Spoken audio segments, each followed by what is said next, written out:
بسم اللہ الرحمن الرحیم۔ السلام علیکم ناظرین، میں ہوں عباسین شنواری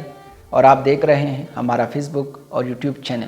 جیسا کہ آپ سب لوگ جانتے ہیں کہ کچھ عرصہ پہلے بڑابیر میں ایک حادثہ پیش آیا جس میں والد سیاسی اختلافات کو بنیاد بنا کر اپنے بیٹے کی جان لے لیتا ہے، مگر یہ سلسلہ تم نہیں رہا اور دن بدن اپنی شدت کی طرف روا دوا ہے۔ تو آج اسی موضوع کو لے کر ہم بات کریں گے کہ کیسے سیاست ہمارے خاندانی ساخت کو متاثر کرتا ہے۔ جیسا کہ آپ سب لوگ جانتے ہیں کہ آج کل کے دور میں سیاسی اختلافات نے ہمارے خاندانی ساخت کو انتہائی حد تک متاثر کیا ہے۔ بحیثیت قوم ہم سیاسی جماعتوں کی محبت میں اس قدر اندھے اور کھوکھلے ہو چکے ہیں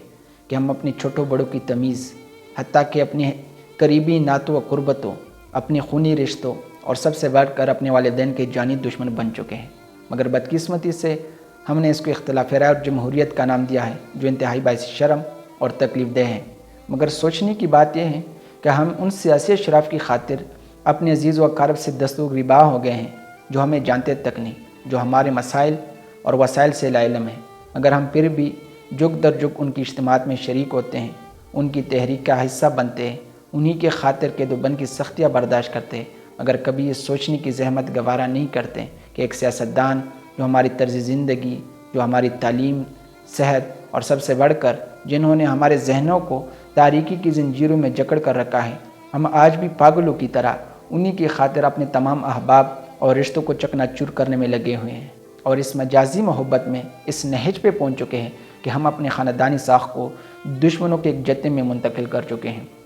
بلکہ بذات خود میں نے یہاں تک دیکھا ہے کہ گھر میں والدین اور ان کے بچوں کے درمیان آپس میں گفتگو اور مل جل صرف اس لیے نہیں ہوتی کیونکہ ان کا سیاسی نقطہ نظر ایک دوسرے سے مختلف ہے، اور کوئی بھی اس بات کو ماننے کے لیے تیار نہیں کہ اپنے سیاسی نظریات کو پس پش ڈالے اور اپنے اس رشتے کو تقویت بخشے، مگر روز کسی نہ کسی معمولی سی بات پر ان کے درمیان کشیدگی کا رجحان بڑھتا جا رہا ہے، اور اب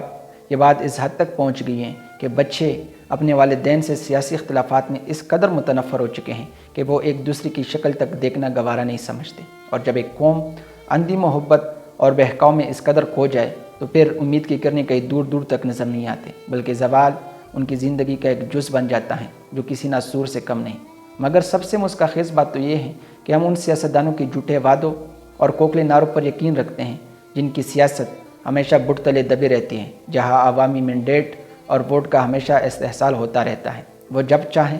جیسے چاہے انہیں اقتدار کے منصب پہ بٹھا دیتا ہے، اور یوں ان اشراف کی باریاں لگی رہتی ہیں، ایک ہٹتا ہے تو دوسرا ہم پہ مسلط کیا جاتا ہے، اور کسی کے ہٹ جانے پر یہ تاثر پیدا کیا جاتا ہے کہ اب اس ملک و قوم کی حالت سدھرے گی، مگر مخص یہ ہمارے خواہشات تو ہو سکتے مگر حقیقت سے اس کا دور دور تک کوئی تعلق نہیں، مگر بحیثیت قوم ہمیں نے اشراف کی غلامی نسل در نسل کرنی ہوتی ہے، اور یوں یہی اشراف اس طرح مل کر ہمیں دیمک کی طرح کھائے جانے میں لگے رہتے ہیں، جس سے یہ خوب پلتے پھولتے ہیں، ہمارے ٹیکس کے پیسوں سے اپنی تجوریاں بھرتے ہیں، باہر ممالک سے اپنا علاج کراتے ہیں، تعلیم حاصل کرتے، حتیٰ کہ سیر سپاٹوں اور دینی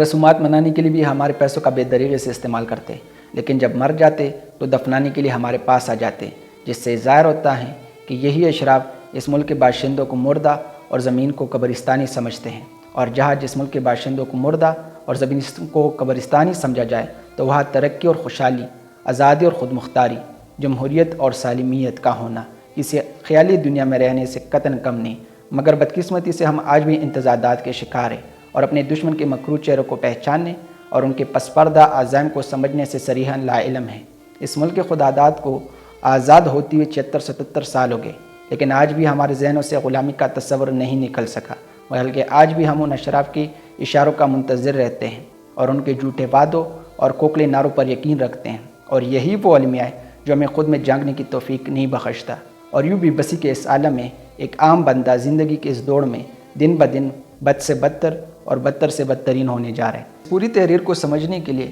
اس نظم کو سمجھنا انتہائی ضروری ہے، کیونکہ اس نظم میں معاشرے کے ان تمام برائیوں کا ذکر کیا گیا ہے جس کے آج کل ہم سب شکار ہیں، اور وہ نظم یہ ہے کہ لا الہ کے دیس میں کیشور حسین پر، المیاں ہی المیاں پاک سر زمین پر، دور تک اندھیرے ہیں یاس کے بسیرے ہیں، گات میں لٹیرے ہیں غاصبوں کے ڈیرے ہیں، کیسی رات چھا گئی صبح آفرین پر، المیاں ہی المیاں پاک سر زمین پر، اہل زر کا راج ہیں جبر و تخت و تاج ہیں، ظلم کا سماج ہیں روگ لا علاج ہیں، ظلم کا یہ سلسلہ شاک ہے جبین پر، المیاں ہی المیاں پاک سر زمین پر،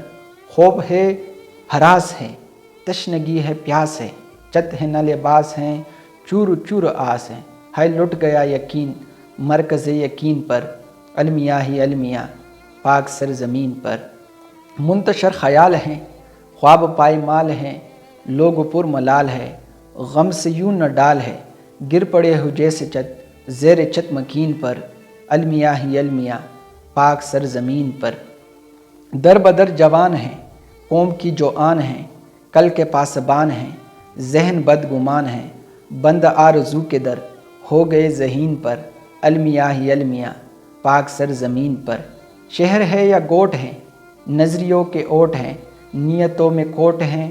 ٹھوکرے ہے چوٹ ہیں، رہزنی کا ہو گمان اپنے ہم نشین پر، المیاں ہی المیاں پاک سر زمین پر، بیڑیے ہے روبرو بہہ رہا ہے کو بکو، اپنا خون جو بجو تیر زن 400، سب کے سب جپٹ پڑے آج اہل دین پر، المیاں ہی المیاں پاک سر زمین پر، سامراجیوں کی جنگ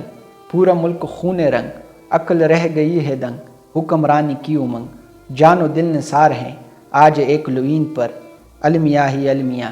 پاک سر زمین پر۔ تو یہ تھا ہمارا آج کا موضوع۔ آپ لوگوں کے جتنے بھی سوالات ہوں گے یا تحفظات ہوں گے تو بالکل آپ لوگ کمنٹ میں بغیر کسی ہچکچاہٹ کے پوچھ سکتے ہیں۔ تو اب تک کے لیے ہمیں دیجیے اجازت، پھر ملیں گے ایک نئی ویڈیو کے ساتھ۔ اللہ حافظ۔